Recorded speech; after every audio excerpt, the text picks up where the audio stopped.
Hi there, I'm Eshaan Mani, president of the iWRITE Youth Club. Today, I'm excited to chat with Miss Anahita Karthik in the latest installment of the iWRITE exclusive author series. Miss Karthik is a queer, trilingual, and Indian author of Better Catch Up Krishna Kumar, her debut YA road trip rom-com, slated to release in 2025 with Harper Teen. Her story about a Tamil vampire wedding will be featured in the My Big Fat Desi Wedding anthology in 2024. She's also the author of the Amazon best-selling short story, All I Have Left, and she's on her way to Cambridge University for her master's. Thank you so much, Ms. Karthik, for chatting with me today. Let's get right into it. Yes, perfect. So, how did you get into writing? I started writing at a very early age. In fact, like you'd expect that I started reading like at a very young age, but in fact, I started reading very late. I started reading at the age of like 7 or 8 or something. I got introduced to it, through Enid Blyton novels, Mallory Tars, famous by all the, usual. And then I realized that, you know what, I think I want to do this thing where, I also am able to make people feel the way Enid Blyton makes me feel. So the first thing that I wrote was like a Mallory Tars fan fiction, and that was like at the age of 8 or probably 10 or something. And then, well, I haven't looked back since. I have written more than 8 to 10 novels. Like 5 of them, I have pursued publication, but the rest of them have been like, mostly work that I've left in my drafts. So yeah, I started getting into writing pretty much the same year that I got into reading. I love Mallory Towers. That's one of my favorite Enid Blyton books. I have my collection behind me, and that was also part Yes, of my same. my growing up years too. That's amazing, and yeah, that's Yeah. super cool that Enid Blyton was the catalyst for all the amazing Yeah, writing you're she doing. was.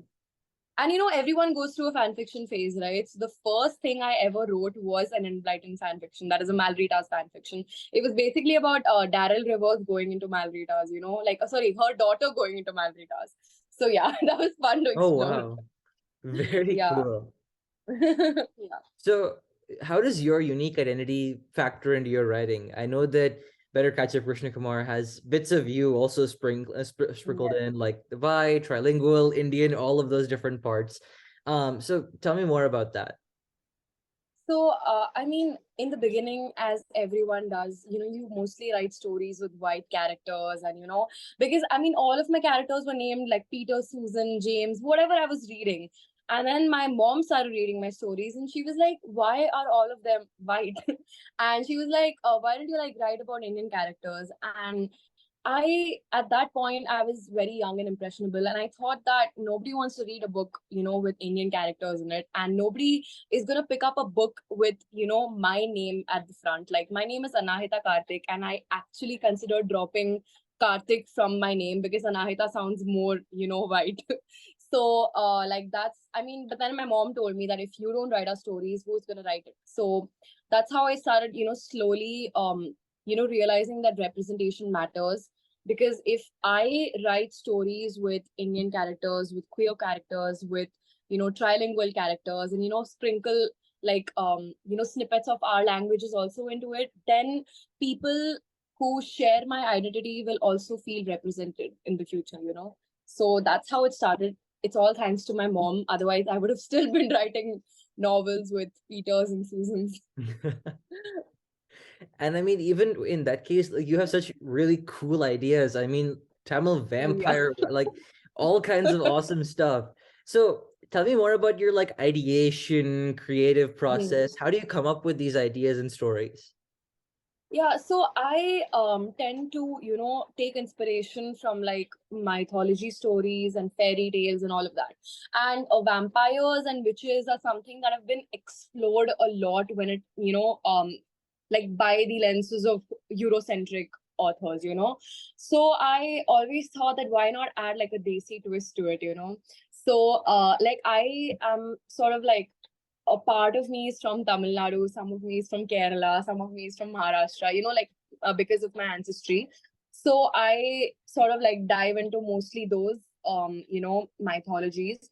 So, like the novel that got me my agent was basically about a Desi witch, or more so about a Marathi witch. So yeah, it's just about that. I just come up with, I just dive into these stories and then I come up with an idea. You know what? How about I add a desi twist to it? So I've always loved witches, and in fact, I was this huge fan of this Amazon Prime series called Just Add Magic. Have you watched it? It's I haven't so have heard cute. of it. Okay, I should definitely Okay, watch it Just now. Add Magic. Yeah, it's so cool. Like, I mean, it's apparently for 7-year-olds, but then I loved watching it. It's about kitchen witches, like those who bake and like cook and sort of imbue magic into it. So yeah, I was like, you know what? I think I'd love to sort of read a kitchen witch story about a desi witch who makes jalebis and modaks and pedas and all of those things. So that was how that happened. And for the Desi Wedding anthology, for which I wrote a Tamil vampire story, I it sort of came out of nowhere for me. Like, I have always loved vampires. I mean, I also went through my Twilight and House of Night and Vampire Academy phase. So I was like, you know what? Tamil vampires really cool, because the idea came to me when I was looking up aesthetics, for Tamil weddings. And I saw this image of, filter coffee being poured into the tumbler, okay, from the davra. Yeah, yeah, And yeah. I was like, you know what? That looks. So I was like, what if we added blood to filter coffee? And then that's how, the whole vampire thing came. This is So really yeah, creepy because I have my filter coffee right here, right next to me. I just finished drinking it, and like I'm entering this mind space. yeah, I mean, I just come up with these really twisted ideas. But then yeah, I mean, because the image was sort of like, edited to look reddish. So I was like, you know what?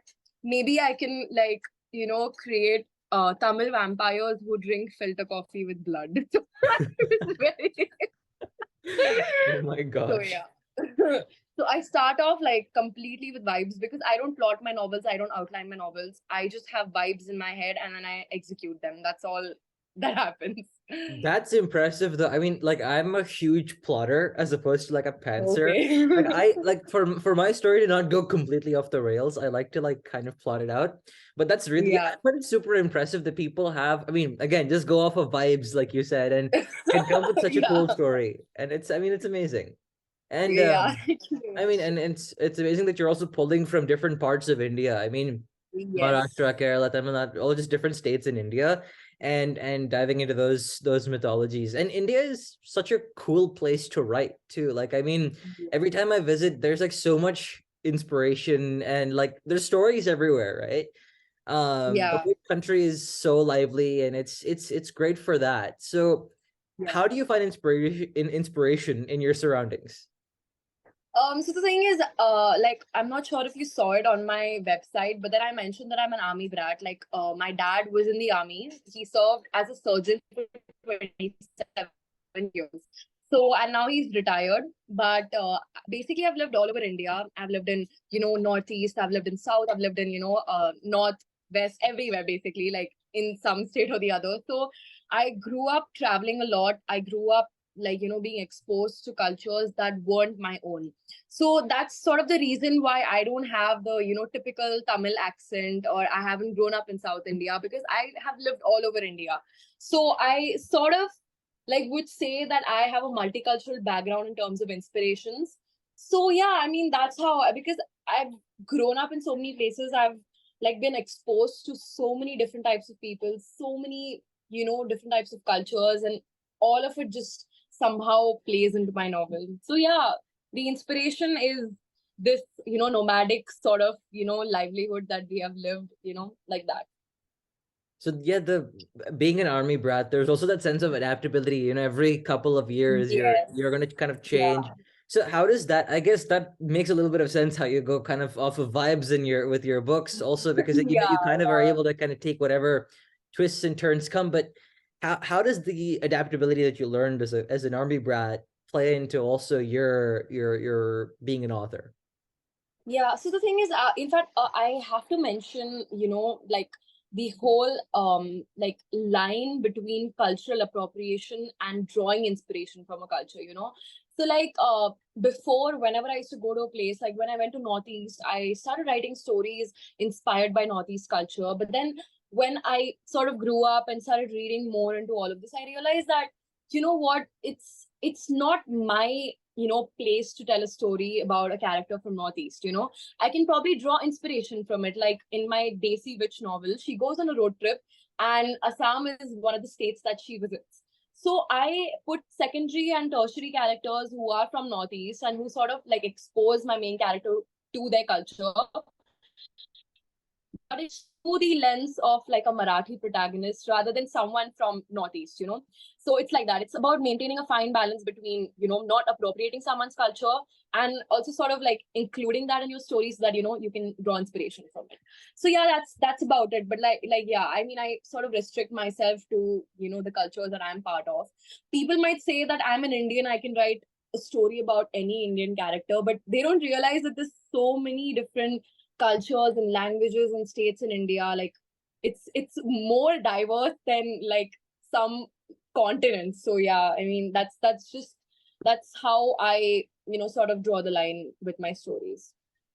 No, that's incredible. I never actually thought of that. Like how even within India, there's like, Yeah, I mean, it's like there's 27 different states and exactly. different countries and within one country. But we Yeah, talked about the road trip motif that carries through All I Have Left, Better Catch Up Krishna yeah. Kumar. Like it's kind of a common thread in a couple of stories. So what is that road trip motif? What's the magic that it holds for you, or why did you include it in more than one story? Yeah, I mean, I guess it's a given that because I'm an army that lived in so many places, I feel like my mind's a chaos, of like vibes and aesthetics from various places. So yeah, I feel like most of the stories that I've read are usually set in Mumbai, maybe in Delhi. So I feel like India is so much more than Mumbai and Delhi. I mean, I even though I do have like a novel set in Mumbai because I was born in Mumbai, I feel like I like to explore beyond that because for me, India is more than just, Mumbai and Delhi. So yeah, I love the road trip aspect because road trips aren't just about like exploring different places. It's also about the escapism. Like if you add in a road trip into any story, that makes it like so much more fun, like automatically. You have a band, like I'm part of a college band. So you have a band, but then you add a road trip. It becomes a college band road trip and it becomes about found family, about sibling relationships, all of those things. Then if you like, bring in Desi Witches, like the novel that got me my agent, you add a road trip to it, it becomes a magical road trip, with a food truck. And then with Better Catch Up Krishna Kumar, there's a romance angle because, if two people are stuck in a car together for 24 hours, obviously there's going to be some tension, some chemistry. So yeah, it's all about that. For me, road trips just make everything more fun, more juicy, and also they're like a good way to escape from, like the whole what do you say? Like if the characters have parents, they can sort of escape from their parents as Yeah. well, do naughty things, sort of like that. So yeah, that's but then you will never find the road trips seeming similar through my novels because all of them are different genres, they're different age categories. So they're very like, different with each novel that I write. Nice. No, I actually I've not seen in too many books that road trip Yeah. concept, and that's actually very cool. I like the rationale Yeah. behind it. Very, very cool. Um, okay, fun question. I noticed in one of your book promos there was a mention of Bollywood. I'm a massive Bollywood fan. Same. I mean, so it's just such an amazing industry, such amazing movies. Actually, this past fall, I had the chance to speak with Alia Bhatt and Ranbir Kapoor. Yeah, I For saw that. That was your pin tweet, right? yeah. I think so. Yeah. And so I wanted to ask, what do you love the most about Bollywood? And as a rom-com writer, what do you draw from possibly one of the most romantic movie industries in the world? Yeah, so I mean, I'm glad you asked this question because I was going to mention ZNMD being one of the biggest inspirations for my road trip novels. Because I mean, if you watch the movie, it's one of the best movies made by Bollywood, like ever. And I just love how it explores everything from romance to adventure to, found family and, complicated relationships, all of those dynamics.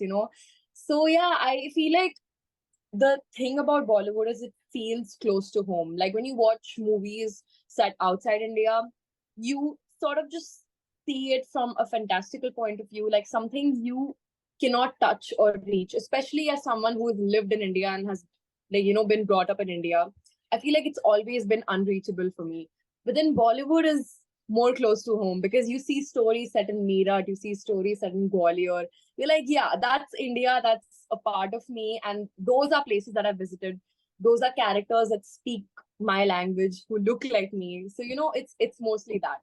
And so what was I saying? Yeah. So basically I'll, it's I'll just just that. I'll interject for the American audience and just explain what ZNMD is. Okay, So, okay, yeah. yeah, so it's a movie basically that is it's a bunch of friends reunite after like years from their school, and they all go for a road trip in Spain, and they all realize what different people they've become, and there's a bunch of life lessons that come through it, but it's also a road trip story, which makes a lot of sense why you like it, because that's also, I mean, that's true. I mean, it's one of my favorite movies too. It's that, and also Yeah. another one that kind of includes traveling is Ye Jawani Hai Diwani.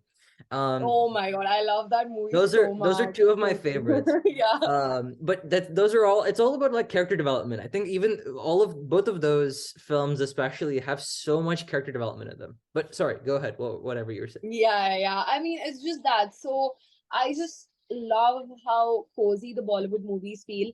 And especially like, but the one like not problem, but the one sort of, I don't know the word for it, but there's something that I missed about Bollywood movies, and that was like the fantastical, genre bending aspect of it. Like, I write stories about Tamil vampires and Desi witches and all of that. So I was sort of missing that in Bollywood movies because most of them are rom coms and most of them are like thrillers or action movies or whatever.